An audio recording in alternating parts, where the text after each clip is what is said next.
Scott in the background playing madelker. I'm going to turn this down and I'm going to try to stay alive because every time he has an episode, it feels like he's talking just to me. Equals intensified pressure on human body, mind, spirit. The high energy particles, if that's what they are, or radiation, or cosmic rays, cosmic solar rays, more strongly received because of greater permeability, because of the weakened magnesium, equals energy input associated with 6 and 7 chakras equals prana or intelligent energy. So we can clearly say, I would say, that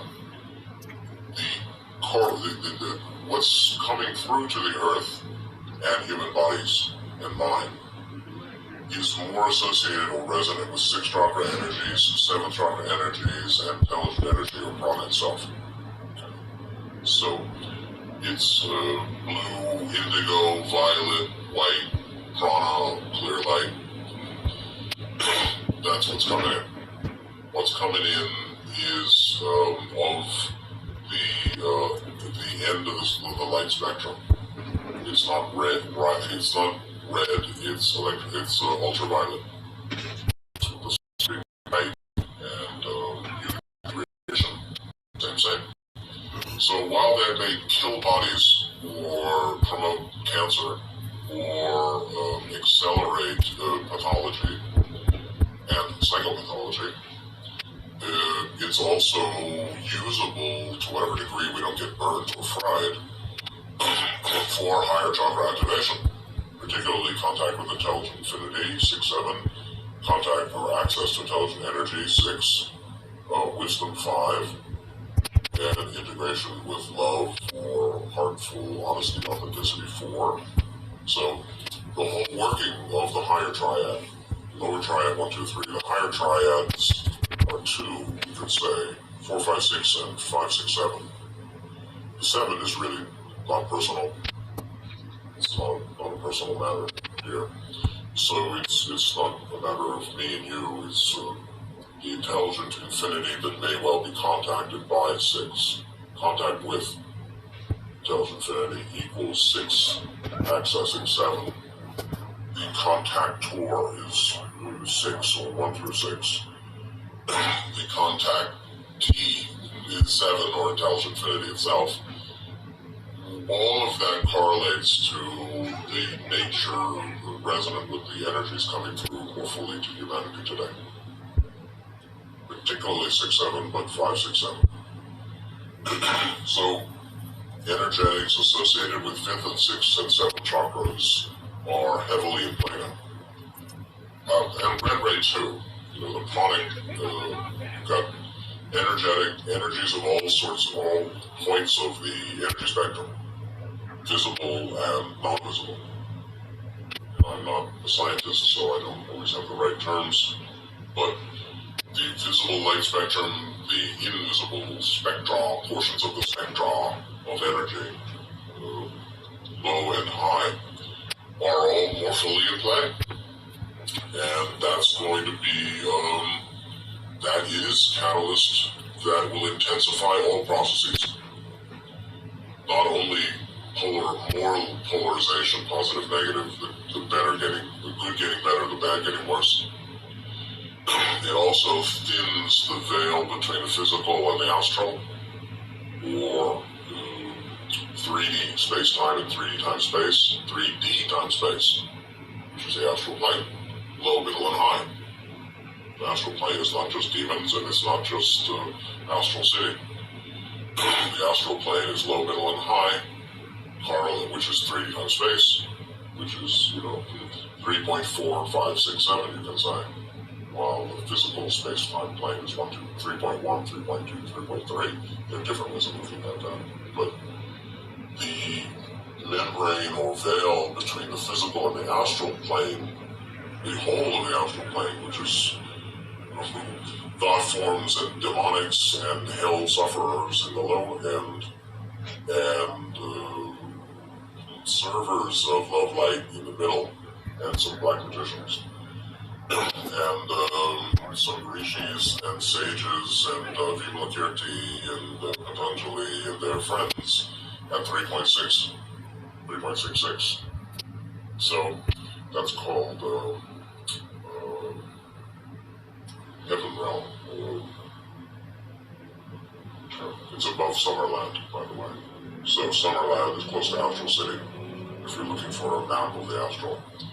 Summerland is a theosophical term, which is beautiful, but there's actually a place in Southern California called Summerland, near Ojai. What was Ojai is super resonant with the upper astral. Not the highest, but close to the highest. 3.4, 3.54.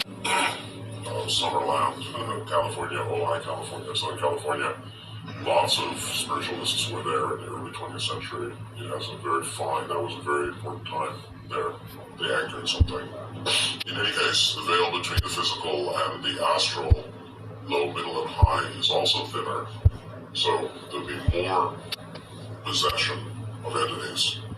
There'll be more entity attachment, all the negative aspects of those archons, as some people kind of call them.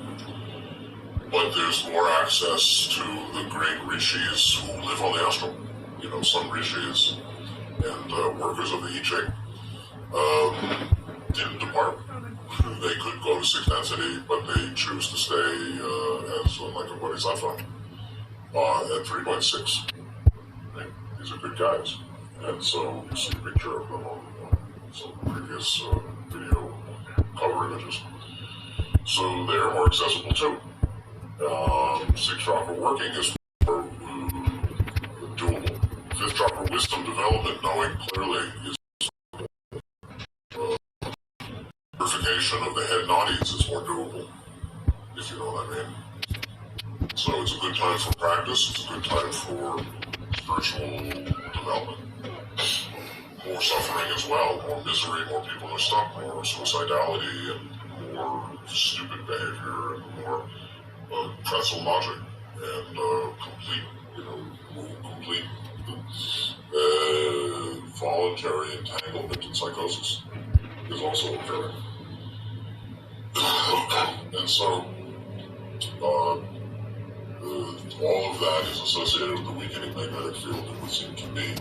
And the consciousness correlates, the correlate in consciousness and human mind and metaphysics to the quality or the nature of the cosmic, galactic, solar energies that are more fully reaching the physical plane, touching the Earth body. So the cosmic, galactic, solar energies, radiation, so-called high energy particles coming through correlate very strongly with 5, 6, 7, particularly 6, 7 chakras. And that's a great boost for those doing higher chakra work. But don't forget your heart and don't neglect your body. don't get ungrounded.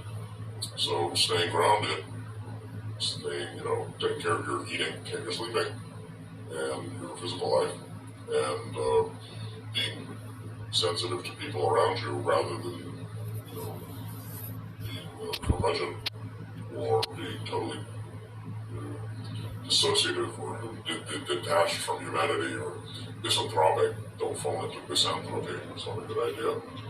Yet, still, 5, 6, 7 work is going to be favored by the times.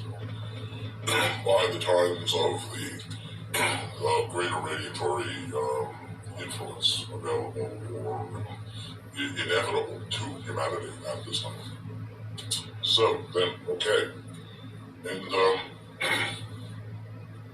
Noah and Greenland show Megadeth.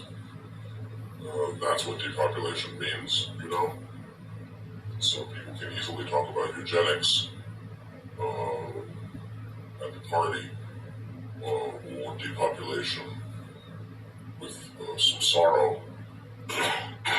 movie, but the way it looks is called Megadeth, and that's shown well in Noah and Greenland. And if one has a fear of that, one may wish to look into it, which is a matter here of discovery. Just what do I think and how likely is it? The answer is I don't know. The final answer is we don't know. And the people who give you certainty probably are fooling themselves. But maybe, I don't know. I don't have certainty. Some people may. So, but I wouldn't want to concoct my understanding.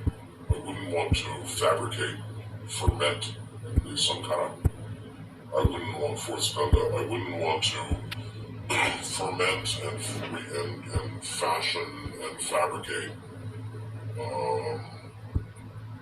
understanding. I wish understanding to be a recognition of what is, without exaggeration or avoidance. So neither avoiding nor exaggerating, neither denying nor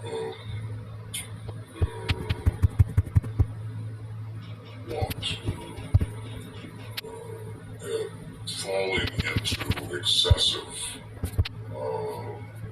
falling into excess. Neither deficiency of recognition, neither deficient recognition nor exaggerated, not elaborating, not embellishing, not exaggerating, not embellishing, not getting caught in and endlessly fabricating, but seeing what is. In terms of fears, in terms of anything, of course, in terms of how I feel, or what may be, or where we're at in the world process, all of that's important. So that's honesty. Honesty is committed to knowing what is wherever you think it's important. But surely there are certain things that are important that one really ought to pay attention to rightly discover. And one should not avoid, and one should not skew. I mean, you can do whatever you want, but you remain a fool if you're attached to skewing and exaggerating and embellishing and amplifying falsely, wrongly amplifying. There's amplification for seeing better, but that is a deliberate amplification simply of what is recognized without it's a sort of technical amplification, like amplifying a certain emotion so as to facilitate catharsis. Don't make more of it than it is, but if you don't know what it is, you may need to get closer to it, or quote amplify to know it more fully. So it's a matter. This is all 5-6 kind of stuff, 5-6 stuff. So in any case, if I haven't lost you yet, the guidance, as always, is manifold guidance. And back to Dhammapada 183, you know, Samapapasa Akaranam. Basically, you know, don't do evil. This is a translation from Tibetica.net, Burmese group. Not to do evil, to cultivate merit, to purify mind. This is the teaching of the Buddhists. And so evil is a, you know, double-edged sword word where there's some value and there's some drawback to the use. That may have been the word that was used, evil. But it really means don't hurt yourself, don't hurt other. Don't persist in wounding. Don't remain wounded. Heal your wounding. So don't do evil means don't do wrong speech and wrong action. The first two of the Samapatana, 4 forms of right effort or right exertion. Don't do that which is hurtful to self and other, and don't remain indefinitely wounded in a big way. Heal your wounding. Likewise, recognizing that I've done some wrong, or I've hurt people with wrong speech, wrong action, and or I'm so wounded, try to heal it. Try not to continue doing that wrong speech, wrong action, or deceptive speech, malicious speech, harsh speech, frivolous speech, tale bearing, anything you regret and have remorse for. If you've, as we have done those sometimes, move to forgiveness and don't continue. Likewise, where there's wounding, move through your pain.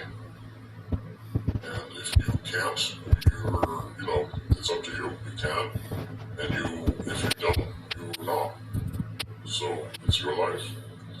Then cultivate merit, which, as I said before, is not only right speech or right action, or kindness and patience and sensitivity and acceptance and sympathy and compassion, but also generosity. Generosity, rightful generosity, wise generosity. Not only materially with money and goods and things, but also with time and attention and care. There's a lot of people that want more and more and more and more and more. There are a lot of people that are running on empty. So if you're kind to them, they just want more because there's nobody who's kind to them. There's actually nobody in many people's lives that has. There are many people who have no one who's kind to them. There are many people who have no people in their life who are consistently good to them. There are many people like that. There's not one person in many people's lives. There's not one person who's consistently good and listens to them, wants them to be well, and cares about them. There are many people like that.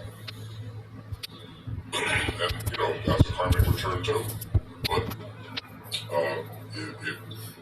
if you are kindly to them or giving to them, they may never want to stop demanding or asking or trying to get more from you.